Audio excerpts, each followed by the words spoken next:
Bienvenidos nuevamente a Historias de Café. Una vez más, ¿qué tal, Alan? ¿Cómo Hola, estás? ¿qué tal? En esta tercera edición, donde estamos desarrollando el contenido de Tiempo de Artistas, de la mente al corazón. Así que bueno, vamos a seguir con la temática que teníamos de ir viendo el contenido.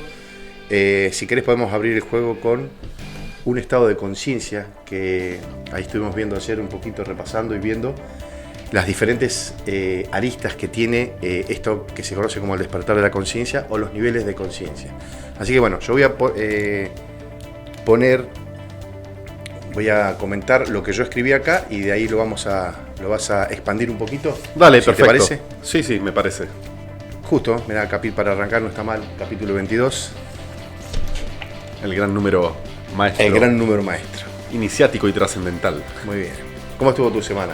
¿Todo bien? La verdad que sí. Buenísimo. Una semana... Buenas tardes, Delfina, la operadora, parte técnica. Bueno, estado de Samadhi, estado de alta conciencia. Viene de la filosofía de la India, que está en sánscrito, es un concepto de un estado de conciencia. Acá yo puse Samadhi, estado de alta conciencia. La conciencia es nuestro punto focal, es el foco de atención y es ahí donde está toda la energía y desde ahí creamos, desde los programas del subconsciente.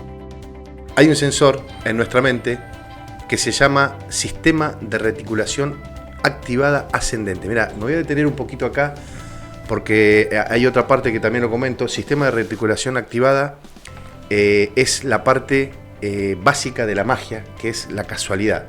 Y ese sistema que está en el cerebro, que se activa, es lo que cuando está en el foco puesto en algo que nosotros queremos, aparece como por arte de magia delante de nosotros. Yo lo explico de esta manera. Hay un sensor en nuestra mente que se llama sistema de reticulación activada ascendente. Funciona de esta manera. Por ejemplo, cuando compramos un auto empezamos a ver muchos autos iguales al nuestro que antes no veíamos. No es que estaban, no es que no estaban. Simplemente nuestra atención está puesta en nuestro auto y donde está, esta se encuentra, esta es nuestra energía y eso atrae todo lo que tenga que ver con el objeto de nuestro interés. Y lo va proyectando, al igual que pasa con las embarazadas, empiezan a ver embarazadas por todos lados, es solo que se está con el foco en ese tema como prioridad. Y el cerebro no pregunta, solo proyecta como una película. Por eso es importante tener el control de nuestra mente, traer la atención al momento presente para crear desde ahí y no desde el pasado. Y creo que todo el libro va por ahí.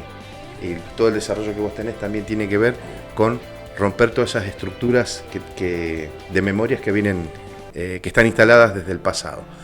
La ley del espejo explica muy bien este fenómeno, que todo lo que vemos es un reflejo de nuestra proyección interior. Proyectamos nuestra propia película cuando nos vemos a nosotros mismos. El cerebro no distingue lo imaginario de lo real, por eso podemos crear desde nuestra imaginación. Ponemos la atención en una nueva creación en el futuro y mantenemos esa imagen que vamos a atraer en formas de señales y sincronicidades. De esta manera, desde el campo cuántico le damos forma, energía y todo el poder para hacerlo concreto y plasmarlo a la realidad perceptual. Nuestra conciencia está atrapada en el tiempo psicológico, atrapada entre los esquemas de las memorias. Eso nos mantiene esclavos y limitados, enredados en una historia armada y contadas por otro.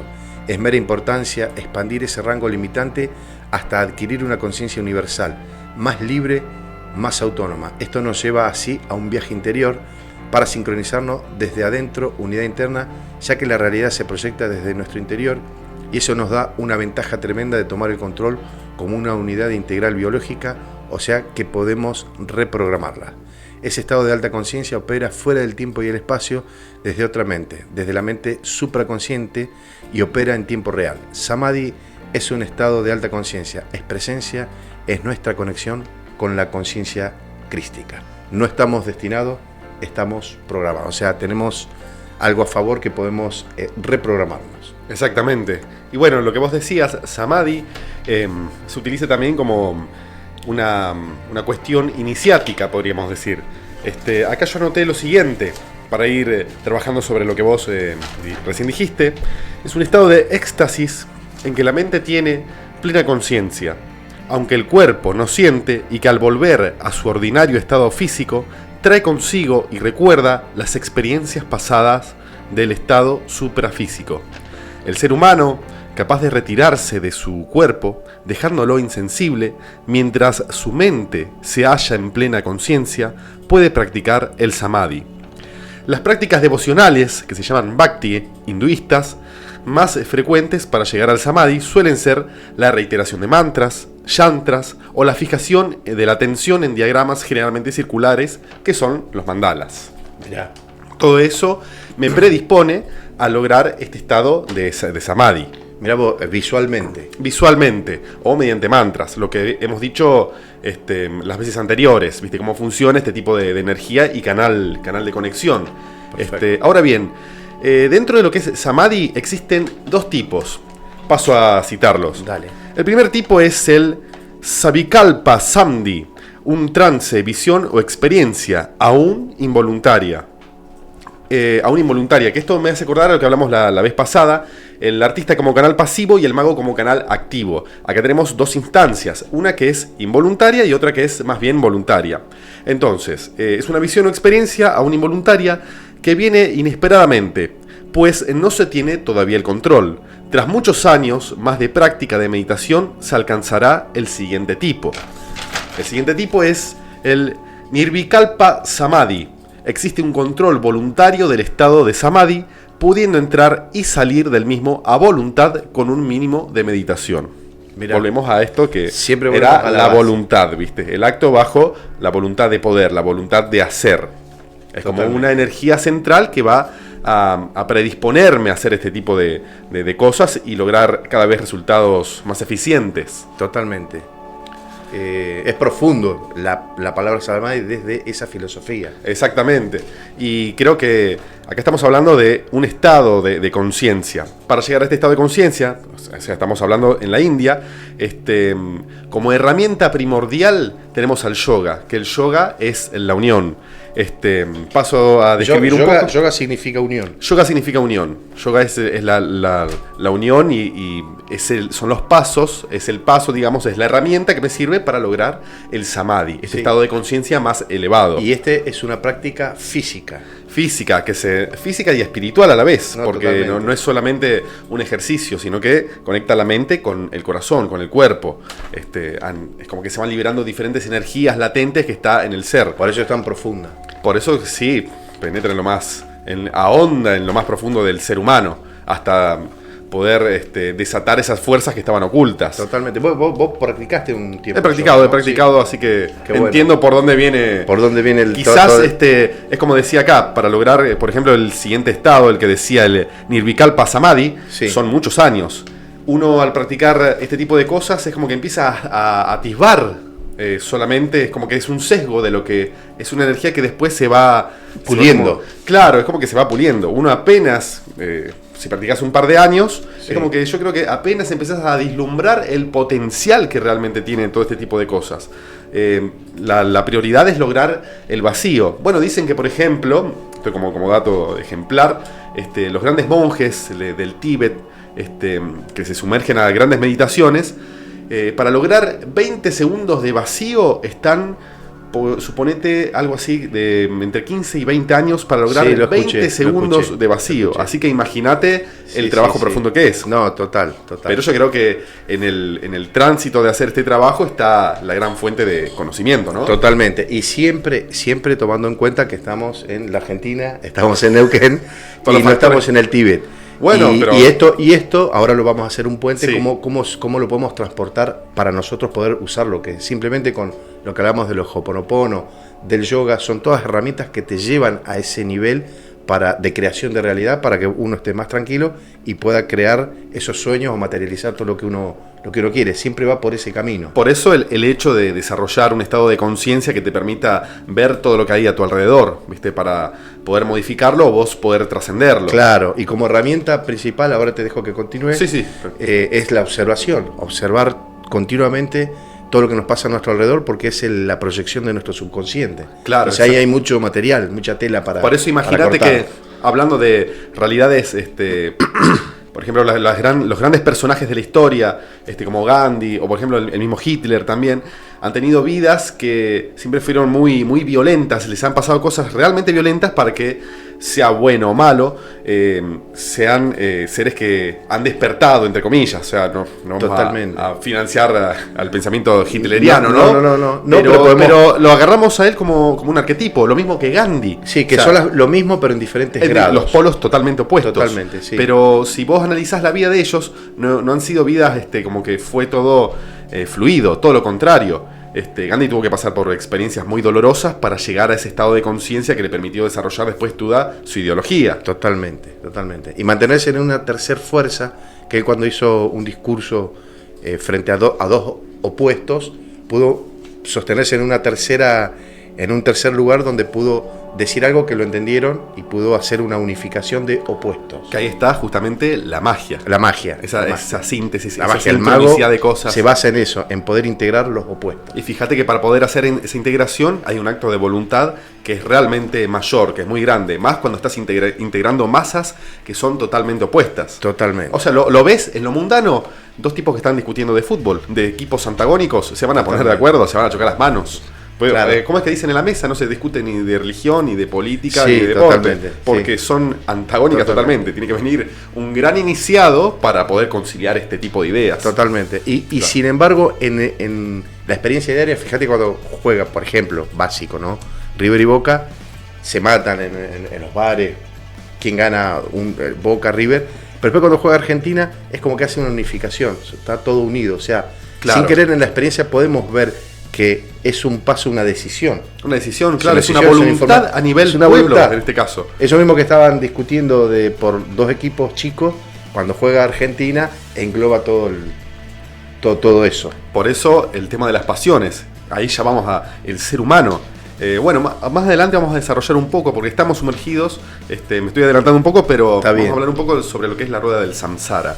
Nosotros estamos sumergidos en un mundo atados a las pasiones. A las pasiones, como dijo la película, como describe la película El secreto de tus ojos, que lo encontraron al que había matado a la chica, claro, porque lo fueron a ver, justamente hablando de fútbol, en una cancha de fútbol. Claro. Porque las pasiones es lo único que no se toca con el tiempo. Exactamente. Que no se modifica. Claro, y quizás no el filtro de la mente se desvanece. Totalmente. Cuando una pasión muy grande puede ser muy bueno o muy malo desde el punto de vista que sea. Totalmente. Puede ser un gran combustible, justamente. La pasión de un artista es necesaria. O sea, es transmutar esa energía, ¿no? Sí, va por ahí. Bueno, ¿tenías algo más para desarrollar? Quiero terminar esta primera parte hablando describiendo lo que es el yoga como herramienta para lograr el samadhi, que es donde nos habíamos quedado. Es una disciplina tradicional, espiritual, física y mental originada en la India. El yoga es una de las 6 darshanas, es decir, doctrinas ortodoxas del hinduismo. Enfatiza la meditación y la liberación, siendo su texto principal el Yoga Sutra. Esta palabra se asocia con prácticas de meditación en el hinduismo, el budismo y el jainismo. ¿Qué tal? Para describir un poco cuál es la fuente y la herramienta. Con los nombres de la fuente. Exactamente. Bien. ¿Querés que lea un poquito algo de acá? Continuemos. Dale. Siempre estamos hablando de que todo este tipo de herramientas y prácticas, disciplinas, nos llevan a estar en el estado presente, que es ahí donde nosotros tenemos esa conexión. El arte de vivir en el presente. Voy a leer esta parte que está en el libro, siguiendo el capítulo. Bueno, y con esto podríamos, si te parece, cerrar esta primera parte. Cuando hablo de estar presente, estoy definiendo un estilo de vida que opera en tiempo real. Nos permite conectarnos a nuestra esencia sin intermediario, y es algo que al ego no le agrada, no es su jurisdicción, porque él solo puede sobrevivir desde las memorias del pasado y proyectando las ilusiones del futuro, se ve amenazado. El ego sobrevive en una eterna ilusión, vive de los programas heredados. Es el personaje conflictivo de nuestra película, y eso nos da como resultado un drama. De hecho, el ego es el drama. En sí es la ficha de juego, pero paradójicamente la necesitamos, de lo contrario no hay juego.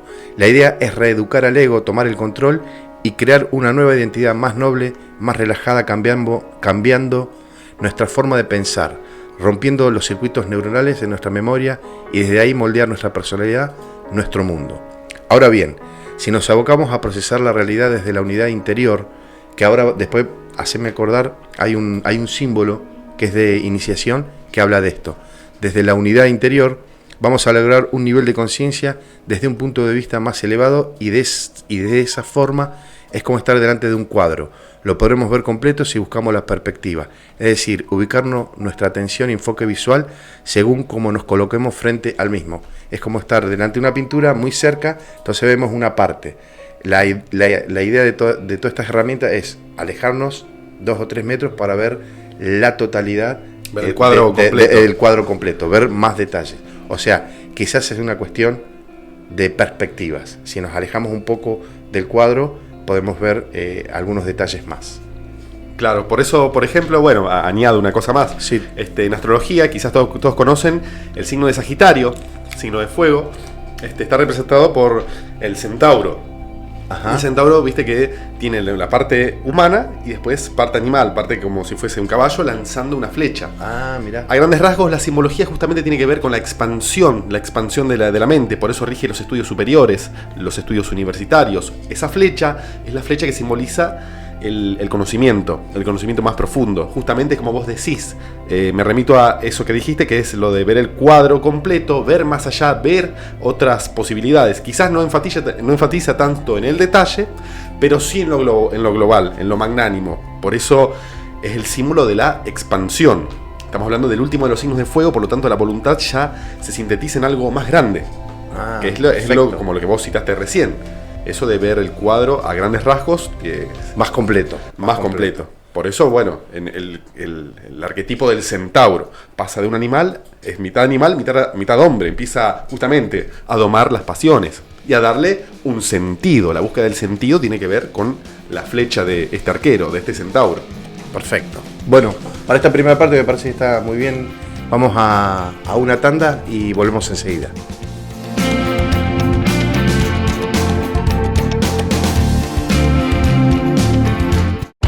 Le ponemos pausa al rock, pero ya volvemos. Radio NQN Digital, donde todo empieza. Inicio de espacio publicitario. En tus oídos. Radio NQN Digital, donde todo empieza. Fin de espacio publicitario.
de música. Ahí vamos. Bueno, yo cuando incursioné en esto de la literatura, quería dejar algunos conceptos claros en esta investigación, y empecé a ver algunas similitudes con respecto a, desde el chamanismo, desde la física cuántica se hablan de 8 dimensiones, 9 dimensiones. A mí me gusta trabajar sobre 7 dimensiones, que son las que vemos. Por ejemplo, el arco iris tiene 7 colores, los sonidos, hoy estamos en una frecuencia de amor, de compartir, que es importante hoy, discernimiento y compartir con amigos. Se genera acá hablo un poco entré un poco en lo que son las sustancias químicas del cerebro, y hay una droga que es muy bueno, que se llama oxitocina. Y bueno, los chicos están por ir, pero con ellos fabricamos mucha oxitocina en la casa de ellos, con música, con encuentros, con buenas comidas, buenos vinos.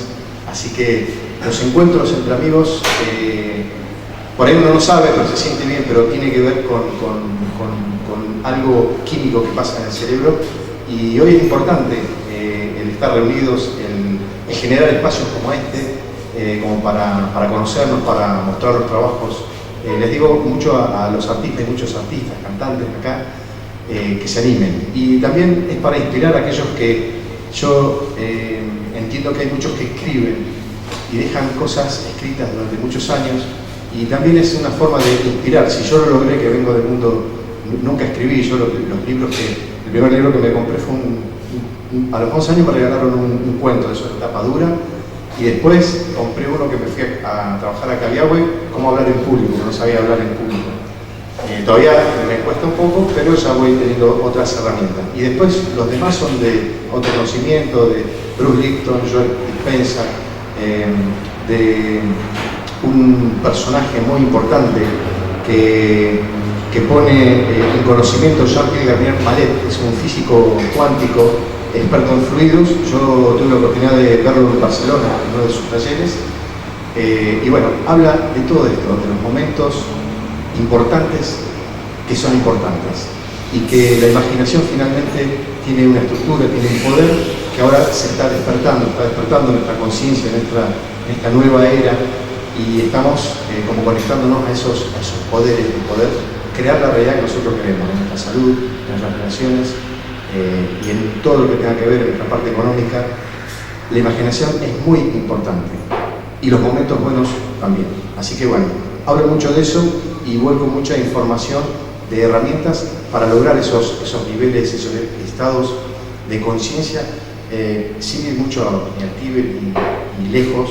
Es una meditación tranquila que yo comparto, que viene de la meditación Vipassana, que la expone Jacobo Grinberg como una herramienta útil para todos los días. Así que bueno, el libro, para que vean, va en ese camino, y para escribirlo también me metí en varias disciplinas, en artes marciales. O sea, ya tenía pensado hacer esto hace muchísimos años, pero no sabía cómo hacerlo. El mundo mío fue en la frecuencia de la vibración de la música, y finalmente logré concentrar todo esto. Tuve la posibilidad de escribir este libro y publicarlo en la editorial Duncan de Buenos Aires. Eso me abre las puertas para poder presentar el libro en la Feria de Buenos Aires ahora en abril. Así que esto está recién arrancando, lo publiqué el año pasado, pero este año me voy a tomar todo el 2024 para hacer estas presentaciones. Así que bueno, como material yo incursioné las 7 leyes universales, que en distancias son lo mismo que los 7 códigos andinos, y en otra distancia los 7 principios Juna, que son todo el chamanismo de la parte hawaiana, que es lo que sostiene el Ho'oponopono. No sé si lo han conocido. El Ho'oponopono es un mantra que también acá está como herramienta que yo utilizo, y es para estar en tiempo presente, que es lo que es más importante, estar en el tiempo presente, en el tiempo real. Y yo para todo esto compuse un tema que habla y encierra todo esto del libro, porque lo presenté en una obra de teatro, así que compuse un tema que después lo voy a cantar al final. Así que bueno, estamos ya tocando las últimas notas de esta tarde hermosa.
Bueno, muy bien, seguimos en Historias de Café, desde aquí, desde Radio NQN Digital, escuchando algunos temas, una exposición en Café Literario Bles del libro Tiempo de Artistas, con la compañía de Reinaldo Villar, que hicimos la interpretación de un tema a mi manera y como dos extraños, un tango. Vos estuviste ese día, ¿eh? Estuve, también pude apreciar el arte en literatura, arte y música.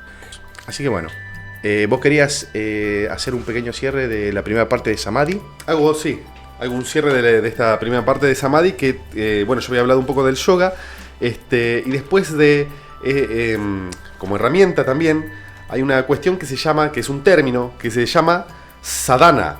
Es un término genérico que proviene de la tradición yógica y se refiere a cualquier ejercicio espiritual que tiene como objetivo el avance del sadhaka hacia la expresión última de su vida en esta realidad. Sadhaka es el nombre que se le da al aspirante o iniciado en las tradiciones budistas, hindúes, jainíes, tántricas, yógicas o vajrayana. Es alguien que sigue una determinada sadhana o una forma de vida diseñada para alcanzar la meta del ideal último de uno, ya sea la fusión con la fuente eterna, el Brahman, o la realización de la propia deidad personal. Justamente, son cuestiones que tienen que ver con la iniciación en base a este tipo de rutinas, que puede ser en este caso el yoga, o pueden ser otro tipo de meditaciones. No siempre tiene que ser el yoga. Lo más que es más completo. Son diferentes caminos de iniciación. Mientras uno todavía no haya alcanzado la meta, son un sadhaka. Mientras que uno ha alcanzado la meta, se llama siddha. En el uso moderno, el sadhaka se aplica a menudo como término genérico para cualquier practicante religioso. En la época medieval se usaba estrechamente como término técnico para alguien que había pasado por una iniciación específica. Estamos hablando de las aristas en el proceso de iniciación. El cuándo, o sea, es decir, el principio y ya cuando ya abordaste este tipo de energías. Totalmente, que siempre es el viaje o el camino hacia la magia, claro, hacia el mago. Acá estamos desmenuzando uno de los caminos. Uno de los caminos. Después estaba, Leonardo da Vinci, que era iniciado, tenía, en algunos de sus dibujos, tenía esta postura, que significa pensamiento, que son las herramientas que utiliza el mago. Cuando hablamos de estructuras internas y de equilibrio o coherencia interna, es pensar, el pensamiento, la palabra y la emoción que es el trabajo interno. Todo esto va para corregir programas que tienen que ver con los pensamientos, las palabras y las emociones. Una vez que adquirimos esa coherencia, recién ahí podemos actuar. Entonces ese es el viaje de una de las 4 fases que se utilizan en el chamanismo, que es las 4 fases para llegar al mago: guerrero, mercader, sacerdote y mago. El guerrero es el que va hacia adentro con esos 3 primeros pasos que ordena. El guerrero mercader es el cotidiano que estamos nosotros en Occidente, hacia afuera. Después el sacerdote sería el artista que une estos 2 mundos, el interno y el externo, y el mago es el que unifica esos 3 mundos. Claro, es decir, estas energías como que están latentes en un principio y es el camino, o digamos los arquetipos por lo que uno puede ir pasando. Totalmente. El guerrero, que claro, como vos decís, justamente el que emprende esta lucha, entre comillas, ¿no? Claro, y guerrero, ¿contra quién pelea? No hay nadie para pelear. Contra sí mismo y la realidad contra su automaticismo. Claro. Que es ese orden interno entre pensar, decir y actuar.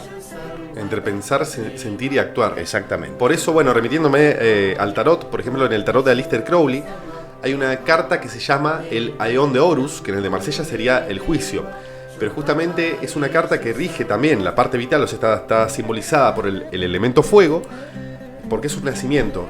Horus es el hijo de Isis y Osiris, por lo tanto, en la carta lo que nos está describiendo es el nacimiento de una nueva conciencia. Una nueva conciencia en base a una gran reflexión profunda. Es una carta que, une 2 cuestiones que supuestamente fueron antagónicas en cierto punto, y nace una nueva conciencia. Por eso todo esto que vos decís, el hecho de pasar por la estadía del guerrero, el mercader, el sacerdote, sí, hasta lograr ser mago, engloba ciertas energías a conciliar. Es como una especie de alquimia, poder depurar todo aquello que está internamente y que de alguna manera todo esto produzca un nuevo nacimiento a nivel conciencia.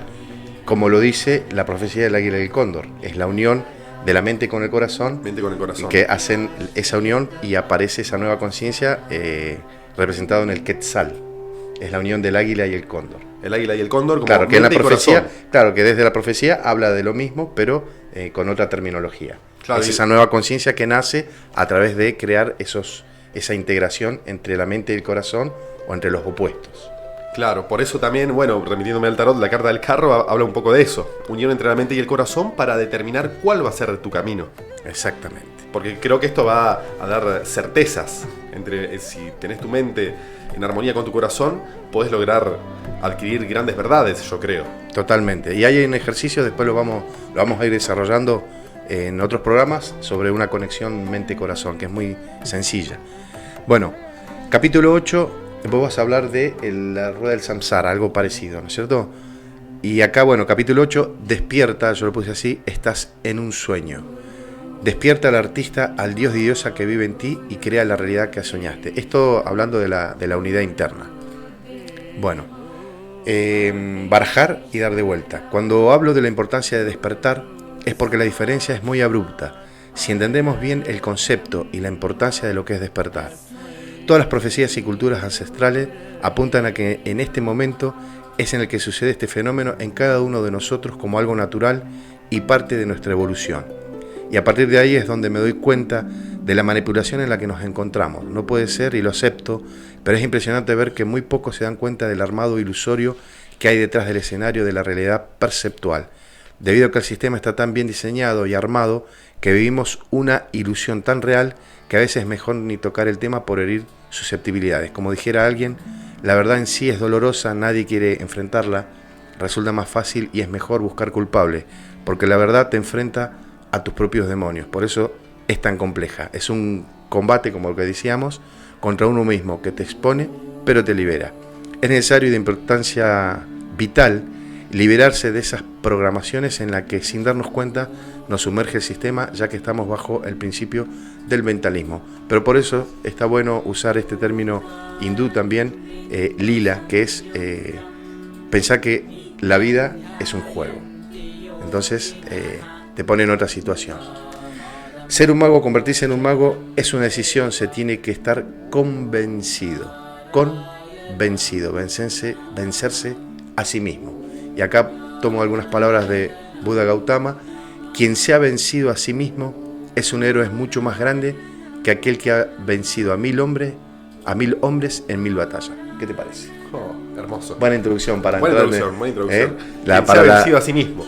Exactamente. La batalla interna es algo para salir un poco de lo que vos vas a hablar ahora, de lo que se conoce como la rueda del samsara, que es la repetición y repetición de todo lo mismo. Y todas estas cuestiones iniciáticas llevan a, podríamos decir, es como una purga del alma para que este proceso sea más rápido.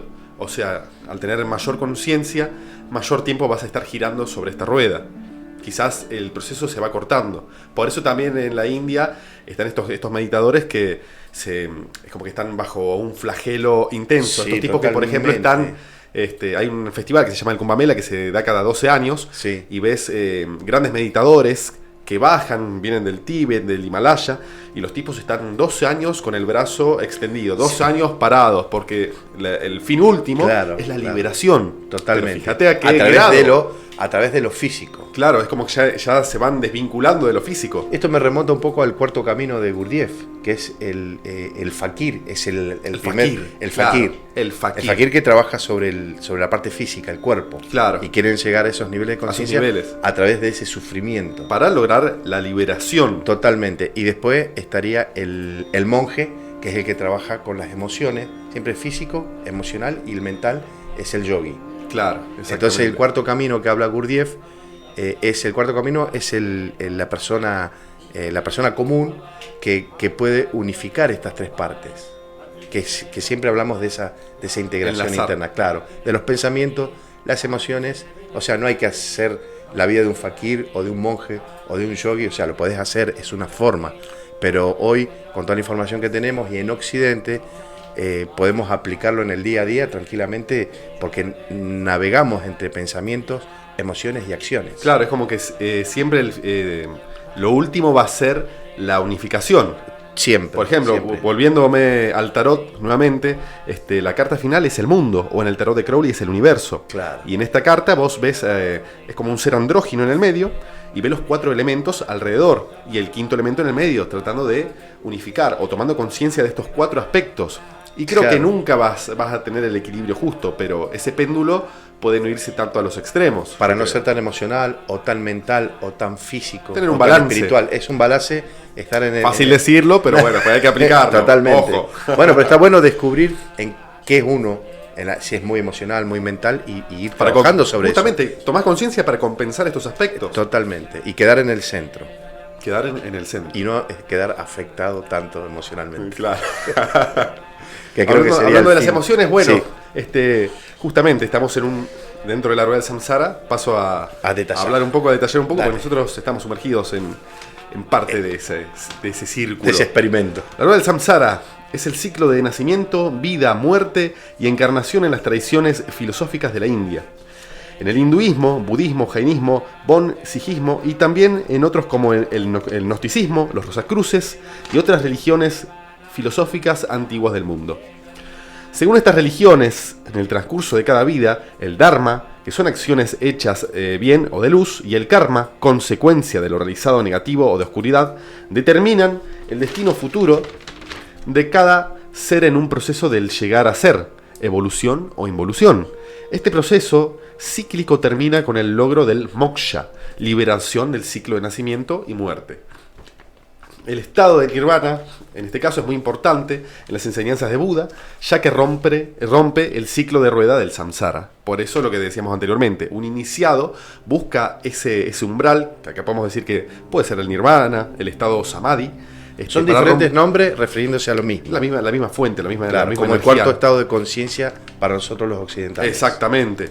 Y paso a detallar, para que se entienda, cuáles son los 6 reinos del samsara, también llamados 6 reinos de existencia o 6 reinos de renacimiento. Según la cosmovisión budista, son las formas de existencia o destinos que conforman el ciclo de existencia, en las cuales renacen los seres sintientes en tanto no se hayan liberado y alcanzado la iluminación, que sería el nirvana. Los 6 reinos. Tenemos el reino de los devas, el reino de los dioses dotados de felicidad y orgullo, asociado al color blanco. El reino de los asura, el reino de los semidioses o demonios, que son caracterizados por sus ansias de poder y envidia, asociado al color verde. El reino humano, también conocido como reino Muruxia, está basado en el deseo y apego, pasión y duda, asociado al color amarillo. Después tenemos el reino animal, o Tiryak Yoni, determinados por la estupidez y el dejarse llevar por los instintos naturales, asociados al color azul. Reino de los pretas o reino de los espíritus hambrientos, estado de ser posesivo, avaricia y tacaño, asociado al color rojo. Y por último, el reino de los narakas, el reino de los niryagas, equivalente al infierno, el reino del sufrimiento, ira y maldad pura, asociado al color gris. Estos son todos los reinos que constituyen esta rueda del samsara. Totalmente, en esa evolución. Y en este ciclo de, viste que al principio hablamos de dharma y karma, yo creo que uno o puede evolucionar o involucionar. Totalmente. Uno puede generar un karma tan grande que involuciona y cae te seguís enredando todo el tiempo.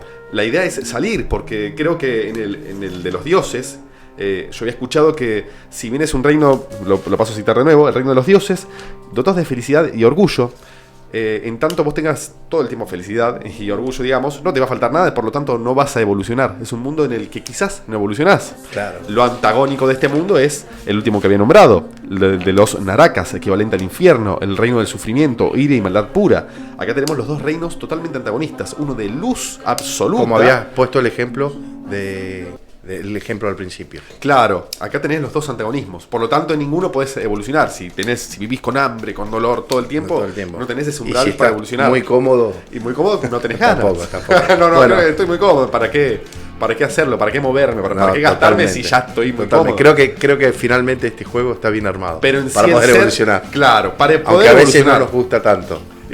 aunque estamos en un reino de duda, de confusión, pero a la vez, bueno, que lo hemos hablado otras veces. Sí, totalmente. Justamente en este umbral, en el umbral humano, podemos ver estas dos aristas. O sea, tu vida puede ser un calvario, un infierno, o puede ser una vida, entre comillas, más de luz. Totalmente. Depende del grado de conciencia que vos logres. Y la actitud que le pongamos a la vida.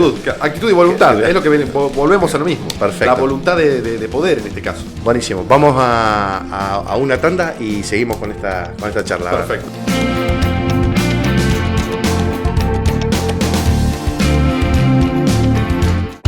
Le ponemos pausa al rock, pero ya volvemos. Radio NQN Digital, donde todo empieza. Inicio de espacio publicitario.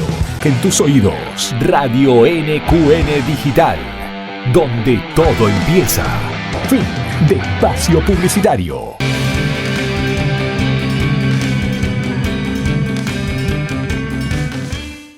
Bien, continuamos con Historias de Café en esta charla de primera sobre la rueda del samsara. ¿Querés continuar un poquito con lo que venías trabajando?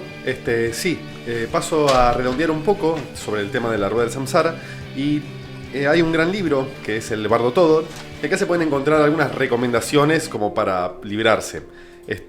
Así nomás, que bien. Como para liberarse, pero bueno, en realidad es un libro iniciático, escrito es el resumen del conocimiento de muchos monjes de Bután a lo largo de cientos de años. Describe un poco lo que es.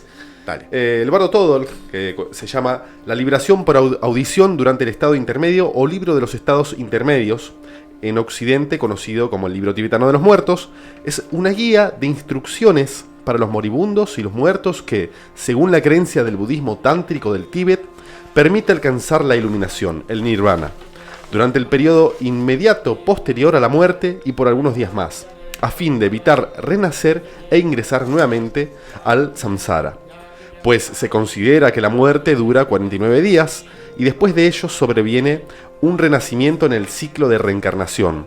Así, el texto da algunas recomendaciones a tener en cuenta durante el periodo intermedio conocido bajo el nombre tibetano de bardo. Es decir, cuando supuestamente, porque nadie lo ha visto, pero cuando uno muere, su alma está en una transición que dura 49 días. Yo, por lo que he leído en este libro, es como que tiene que... Es profundo, Sí, hay muchas cosas. O sea, es un libro iniciático, tiene grandes máximas dentro de este libro para entender un poco cómo es el estado de conciencia en este aspecto. Esto es un pequeño resumen de lo que es. Pero en estos 49 días, en la transición que está haciendo el alma, un iniciado puede venir, o alguien que tenga conciencia de todo esto, y al moribundo, digamos, al que ya partió, decirle un mantra, decirle palabras, ¿viste? Como para que su viaje sea más certero. Se puede guiar a través de las palabras. Lo podemos ver en distintas civilizaciones, o sea, el culto al muerto, claro. o viste cuando hacen las ceremonias de despedida del ser que fallece, cuando totalmente. hacer una fiesta en o vez los de vikingos. Claro, o en vez de hacer un velorio, todos llorando, tendría que ser lo contrario. Totalmente. Digo, yo por todo esto, porque el que murió, su alma está en una transición de 49 días. Totalmente. El tema de la liberación viene más de un proceso iniciático. Hay ciertas palabras y cuestiones desde un maestro iniciado que se las puede decir a quien murió para que no vuelva al samsara, siempre y cuando haya un convenio previo. O sea, estamos hablando a grandes rasgos, sí, por eso es más profundo y, sí. y en sí hay que desmenuzar el libro para entender bien esta cuestión. Totalmente. Y también pone en manifiesto que también todo es energía, porque toman en cuenta la energía no se crea ni se destruye, o sea que entienden que hay ese mundo invisible, sigue. Ese mundo invisible, sigue todavía, claro. sigue toda, y sostienen también la reencarnación. La transmutación al plano sutil. Claro, con la posibilidad de que, tomando en cuenta de que las reencarnaciones son para evolucionar, hay un punto que se puede salir de esa repetición. Que se puede salir con este acto, entre comillas, un acto mágico. Sí, total. Acto mágico de liberación. Acto psicomágico, diría Jodorowsky. Acto psicomágico, exactamente. Desde alguien con una conciencia que se lo vaya diciendo a quien ya murió. Muy avanzado. Estamos hablando de son como teorías, porque no está comprobado científicamente, pero son grandes meditaciones de monjes a lo largo del tiempo. Lo que hablamos el otro día, con un estado de conciencia elevado, uno puede llegar a conocer la realidad más sutil. Y este libro es el compendio de muchos textos de cientos de años, de gente que se ha abstraído de sí misma para entender este tipo de patrones. Y para mí es muy importante tener todo este conocimiento, porque a la hora de tener que lidiar con fallecidos, con amigos, con parientes, familiares, es muy duro la transición.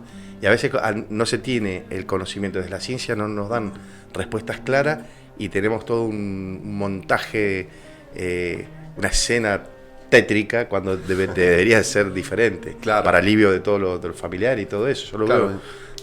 Y es algo que cuesta entender por el apego, por esto que decimos, estamos atados a las pasiones. Claro, yo eso lo veo muy de alto nivel, pero nosotros estamos muy atrás con todo eso. Ojalá podríamos ir... Retomo lo anterior, fácil decirlo, pero después aplicarlo. Pero bueno, por lo menos uno ya entra en esta conciencia, en esta gran máxima, ¿viste? Que se puede ir aplicando desde lo mental, lo que hablamos la vez pasada, desde lo mental a lo físico, o sea, de lo sutil a lo denso. Por lo menos ya uno lo va conociendo, lo va sabiendo, hay otro tipo de realidades. Bueno, por eso la información es poder, porque te da poder personal de poder entender. Al entender no lo ves como una tragedia, sino como una parte evolutiva y un pasaje a otra dimensión. Porque entenderlo también es el nexo para empezar a aplicarlo. Totalmente. Y bueno, y termino con esto, lo que había hablado hace un rato sobre el yoga. Voy a decir un pequeño texto que habla sobre qué es el yoga en sí, para que se entienda totalmente. El secreto del camino de la unión real está contenido en el segundo aforismo de los Patanjali Yoga Sutras. El objetivo del yoga es llegar a la realidad socavando las bases de la conciencia normal cuando estamos en vigilia, de tal manera que el sol interior eterno del esplendor espiritual pueda brillar sobre el mar tranquilo que es la mente cuando ha cesado todo pensamiento y derramar una radiación de luz, vida e inmortalidad que intensificará la mejor parte del ser humano. Todas las prácticas y ejercicios de los sistemas del yoga son pasos científicos y su único objetivo es dejar en suspenso el pensamiento a voluntad. La mente, debe poder vaciarse de todo contenido a voluntad. Muy bueno. Con eso cierro. Con eso cerrás esta parte que es muy importante. Bueno, algo para agregar. ¿Alguna práctica para salir del yoga?